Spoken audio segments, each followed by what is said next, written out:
제임스 카메론 감독의 아바타가 도착했습니다. 이 영화는 약 13년 전 개봉해서 전 세계적으로 거대한 성취를 이뤄냈던 영화인데요. 이번에 4K 리마스터링 버전으로 재개봉하게 되었습니다. 이례적으로 단 2주 동안만 극장 상영을 하기로 결정했더라고요. 아마도 이것은 올해 말로 개봉이 예정되어 있는 아바타 물의 길이 등장하기 직전에 분위기를 환기시키기 위한 이벤트일 것입니다. 영화의 끝자락에 특별 영상이라는 자막이 뜨고 나서 아바타 물의 길의 일부 장면을 보여주기도 하죠. 아무튼 저도 이번 기회에 아바타 다시 보게 되었는데요. 여전히 좋았습니다. 무엇보다 놀라웠던 점은 10년이 넘은 영화임에도 불구하고 CG의 품격이 아직 죽지 않았다는 사실이었습니다. 특히 판도라 행성의 오색찬란한 면모를 보니 이 영화는 처음부터 상당히 집요하고 촘촘하게 만들어졌었구나 라는 생각이 새삼 들기도 하더라고요. 그러면 이제 본격적으로 영화의 내적인 이야기로 들어가겠습니다. 아바타는 기본적으로 서부극의 구조로 이루어진 영화입니다. 조금 더 구체적으로 말씀드리면 일종의 진화된 수정주의 웨스턴이라고 칭할 수도 있을 텐데요. 왜냐하면 영화는 착한 백인들이 악한 원주민을 몰아내는 전통적인 서부국의 구도를 따르고 있는 것이 아니라 지구로부터 온 악한 이방인들이 착한 원주민들에게 해를 입히고 있는 구도로 그려지고 있기 때문인 것입니다. 특히 두 종족 간의 전투 장면을 나비족의 관점으로 묘사함으로써 인간의 공격을 잔악무도한 형태로 표현하고 있기도 한데요. 심지어 그레이스는 파커에게 살인자라고 소리치기도 하죠. 이렇게 아바타는 화려하고 웅장한 외연 이면에 수많은 담론을 나눌 수 있는 풍부한 지성의 영화이기도 한 것입니다. 그 중에서 저에게 특히 흥미로웠던 것은 육체와 정신에 대한 고찰이었는데요. 이번 영상에서는 그에 대한 이야기를 말씀드리도록 하겠습니다. 육체에 대한 찬미, 정신의 두 가지 측면, 그리고 마지막으로 그레이스와 마일즈 대령이 제이크의 엄마와 아빠로 보이는 이유에 대한 이야기까지. 아바타 끝장 리뷰 지금 시작합니다.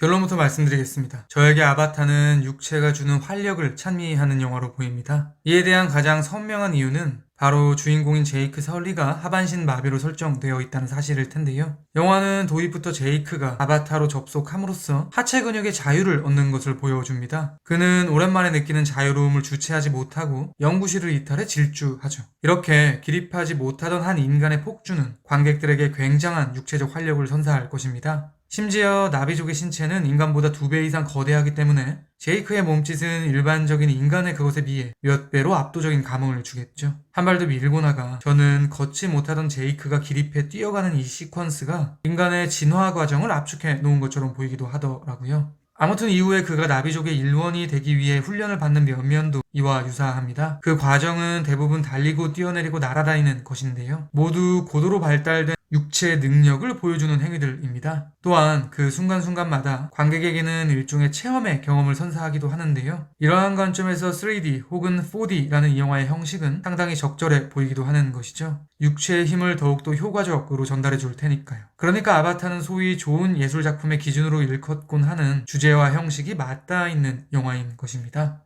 결국 아바타는 제이크를 중심에 놓고 본다면 나비족이 되기를 원하는 인간에 대한 이야기라고 말할 수도 있을 것입니다. 말인즉슨 영화의 주인공이 자신보다 운동 능력이 우수하고 신장과 근육이 발달한 초인이 되고 싶어 한다는 측면에서 이 영화가 품은 육체에 대한 찬미를 엿볼 수 있는 것이죠. 이뿐만 아니라 아바타는 어떻게 보면 정신보다도 육체를 강조하는 영화로 보이기도 하는데요. 참고로 제가 지금부터 영상에서 언급하는 정신이라는 단어는 이성, 지식 등을 포괄하는 다소 넓은 의미로 사용하였습니다. 제이크가 처음 나비족의 몸으로 접속할 때 그레이스는 그를 신체만 발달한 골빈 해병 취급을 하죠. 반면에 그녀는 경험과 지식이 풍부한 노움 스펠만에게 기대를 합니다. 그런데 결과는 정반대가 되죠. 머릿속이 가득 찬 노움 스펠만이 아니라 머릿속이 비어있는 제이크가 나비족의 선택을 받게 되니까요. 사실 제이크가 판도라 행성에 오게 된 이유도 쌍둥이 형이 사망하면서 DNA가 동일해 기회가 생겼기 때문입니다. 그러니까 아바타는 시작부터 똑똑한 과학자 대신 뇌보다는 신체가 발달한 해병 제이크를 선택하고 있는 것이죠.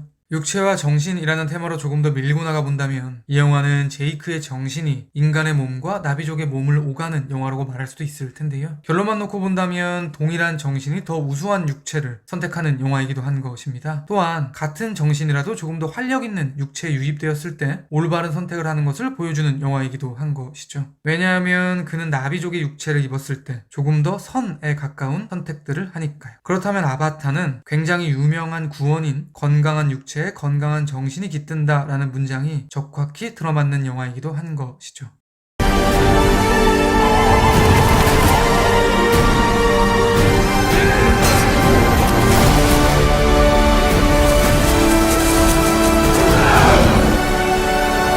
물론 아바타는 챕터 1에서 말씀드린 것처럼 육체의 영화라는 인상이 지배적입니다. 그럼에도 불구하고 저는 영화가 정신에 대한 코멘트 역시 심도 깊게 하고 있는 것처럼 보였는데요. 챕터 2에서는 그에 대한 이야기를 말씀드리도록 하겠습니다. 언급드렸듯 정신은 이성일 것입니다. 그리고 그 이성은 굉장히 헐거운 수준에서 말씀드리면 인간의 문명이 발달하게 된 초석이 될 것입니다. 문명의 발달은 물론 인류에게 긍정적인 측면에서 많은 것을 주었을 텐데요. 그럼에도 불구하고 그에 못지않게 부정적인 측면 또한 존재합니다. 제가 보기에 아바타는 후자에 조금 더 방점을 찍고 있는 것처럼 보이는 것이죠. 극단적으로 말씀드리면 문명의 발달이 태동케 한 가장 큰 악은 바로 전쟁의 역사일 것입니다. 기기가 고도화되면서 다수의 인간을 단시간에 초토화시킬 수 있는 무기들이 발달하게 된 것은 명백한 사실이죠. 인류는 양차 세계대전을 통해 그 경험을 하기도 했고요. 아바타에는 그러한 면면이 노골적으로 그려지고 있습니다. 바로 나비족을 공격하는 전투 장비들, 마일즈의 지휘로 움직이는 전장의 무기들은 때때로 판도라 행성에서 서식하는 괴 생명체보다도 몇 배는 괴물로 보이기도 하는데요. 심지어 저에게는 생명의 나무에 퍼붓던 폭탄 뭉텅이가 자연스레 미국이 베트남전에서 흩뿌렸던 네이팜탄을 떠오르게 하기도 하더라고요. 게다가 인간이 지구에서 판도라로 유입되게 된 이유는 그곳에 존재하는 언옵타늄이라는 광석이 어마어마한 돈이 되기 때문입니다. 이러한 관점에서 본다면 문명의 발달은 결국 자본주의의 하수인들을 양산하게 된 꼴이 되는 것이죠. 말하자면 아바타는 과연 문명의 발달이 꼭 유익하기만 한 것인가? 라는 질문을 하는 영화인 것이고요. 한 발 더 밀고 나가 그 문명을 배태한 인류의 이성이라는 것을 신뢰할 수 있는가에 대한 문제 제기를 하는 영화인 것입니다. 그렇다면 이 영화가 육체에 방점을 찍고 있는 것을 정신에 대한 반작용으로 볼 수도 있겠죠.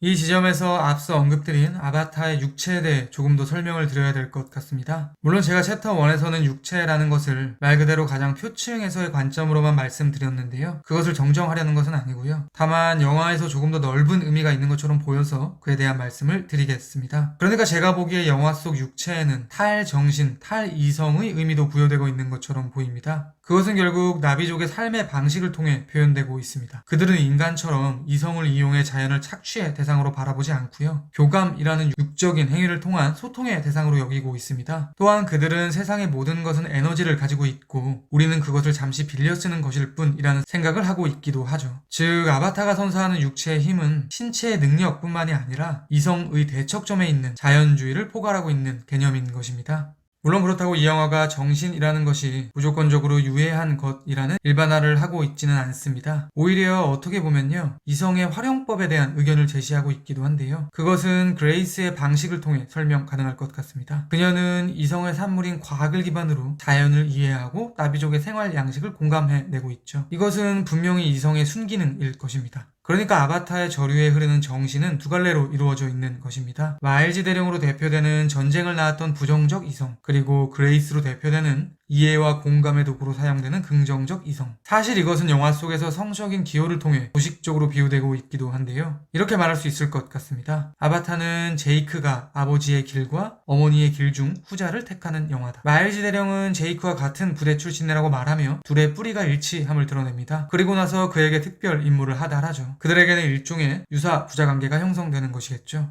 반면에 그레이스와 제이크 간에는 유사 모자 관계가 형성되는데요. 영화가 진행될수록 그레이스는 제이크에게 음식을 떠먹여 주기도 하고 졸고 있는 그를 재우기도 합니다. 명백하게 아들을 케어하는 엄마의 양태를 보이고 있는 것이죠. 그러니까 결국 제이크는 마일즈 대령을 배격하고 그레이스를 선택하고 있으니 영화는 모기로부터 비롯된 이성을 선택하고 있다고 말할 수도 있을 것입니다. 사실 전쟁의 역사라는 것은 헐겁게 말해 남성 중심의 역사일 것이고 다르게 말하면 아버지의 역사일 것입니다. 그러니까 제이크가 마일즈를 쓰러뜨리는 것은 비유적으로 말해 이성을 기반으로 인류의 역사를 엉망으로 만든 폭력적인 아버지들의 역사를 무너뜨린 것이라고 말할 수도 있겠죠. 그러한 관점에서 저는 마지막 전투가 흥미로웠는데요. 사실 마일즈 대령이 탑승한 로봇도 일종의 아바타입니다. 그렇다면 마일즈의 로봇과 나비족을 두른 제이크의 대결은 결국 아버지의 이성으로 만든 아바타와 어머니의 이성으로 만든 아바타의 일기토라고 볼 수도 있겠죠. 최종 승리를 하는 것이 제이크라는 측면에서 이 영화의 지향점이 어딘지를 분명히 보여주는 결론이었던 것 같습니다.